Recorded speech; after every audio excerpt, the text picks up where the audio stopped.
It's time for Recipe of the Day. Today is all about adding a bit of extra comfort to your meal with some white gravy, also called country gravy. So what is white gravy? I'm talking about that sort of traditional Southern gravy that's often served with biscuits and gravy or with fried chicken. Sometimes it has sausage in it. The one that I'm telling you about today is actually vegetarian. So when you have like fried chicken, steak, fried chicken, biscuits and gravy, that white peppery sauce, really, really thick, stick to your ribs kind of thing, that is white gravy. So white gravy is very, very similar to bechamel. Bechamel sauce I've told you about before. It's classic French mother sauce, one of those 5 sauces.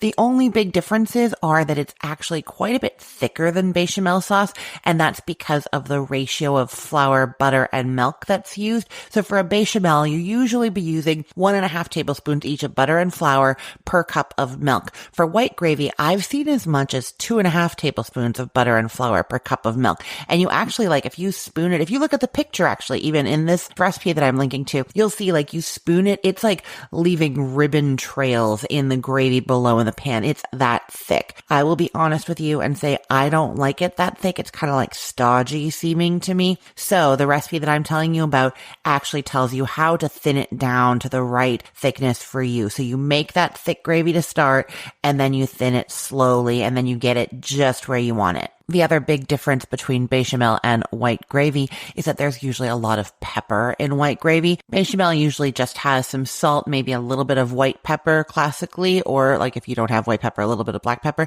but this has a lot more. And then sometimes also white gravy will have a little bit of cayenne pepper and a little bit of dried thyme, but I haven't put those in the recipe for this one because I don't think you necessarily want it in everything that you'd be using this on. If you were turning this into a sausage gravy and adding that sausage, that already has a lot of the thyme and cayenne and sweetness and stuff going on in there. You wouldn't want to necessarily add more to the gravy. So I haven't put those things in here. Okay, so those are the differences between white gravy and bechamel.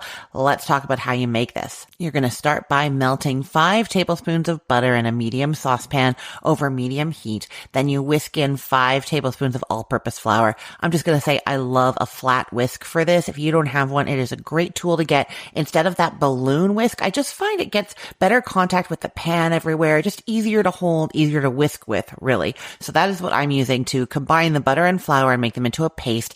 Then you're drizzling in 1/4 cup of milk at a time, whisk it until smooth. And I'll say, if you're new to doing this kind of gravy making, take it off the heat for this. And then you're not worrying that the flour, butter, milk is cooking while you're adding and trying to get it smooth. It just makes it a little bit easier. If you're very experienced, you've done this a bunch of times, you know how to do it. You can do it over the heat if you want. It slightly speeds things up because it's heating as you're adding the milk, right? But not that much. So if you're not sure, just take it off the heat. So you started with 1/4 cup of milk, whisk it until smooth. And that's just because if you added it all in right away, then the flour and butter mixture is so small compared to the milk that it's hard to get all the lumps whisked through. When you add just that little bit of milk, it's easy to see the lumps there and make sure that you've gotten them all, that everything is nice and smooth before you proceed and add a little bit more. So that you're going to do another 1/4 cup, whisk until smooth again.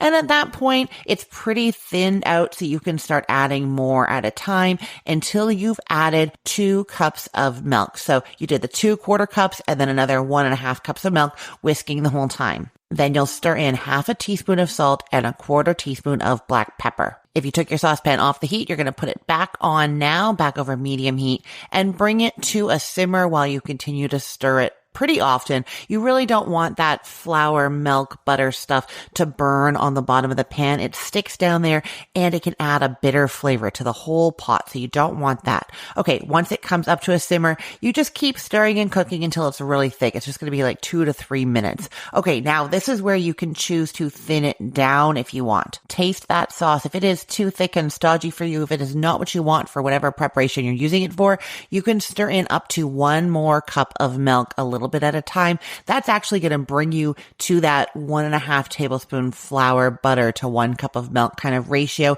that I was saying is more classic for bechamel sauce. Okay. If you do the full 1 cup. So you're adding as much as 1 cup, stirring the whole time, keep heating it so that it's nice and warm and you're not cooling it down with that milk. Then you're going to taste it. You're probably going to have to add some more salt and pepper depending on how much milk you added and depending on your own preference. And I'm just going to say now, I should have said this earlier, what kind of milk milk are you using here? Whole milk is going to give you the best flavor. There's not a lot of things bringing flavor to this gravy, right? It's just the butter, the milk, the salt, and the pepper. So you need to bring the flavor where you can. The fat in the whole milk is going to be really, really luscious and great here.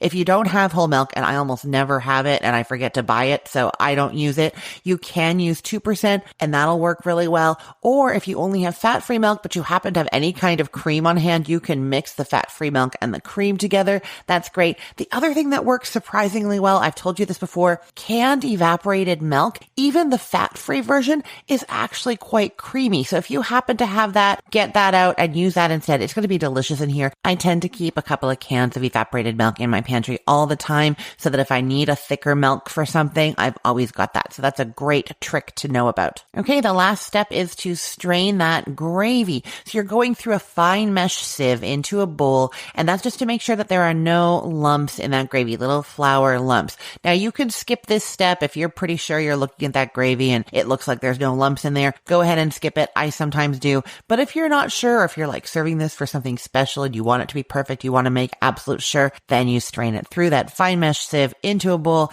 and serve it hot. Okay, I will put the link to this recipe in the show notes for this podcast episode, or you can head to cookthestory.com/ROTD to get it there. Everything there is arranged by date, so it's helpful to know that today is March 19th of 2025. You can also get the link in our Facebook group. I post the recipe of the day link there every single day, so you can always find what I'm talking about and get inspiration for something that you can make that day. The Facebook group is facebook.com/groups/recipeotd. I look forward to seeing you there.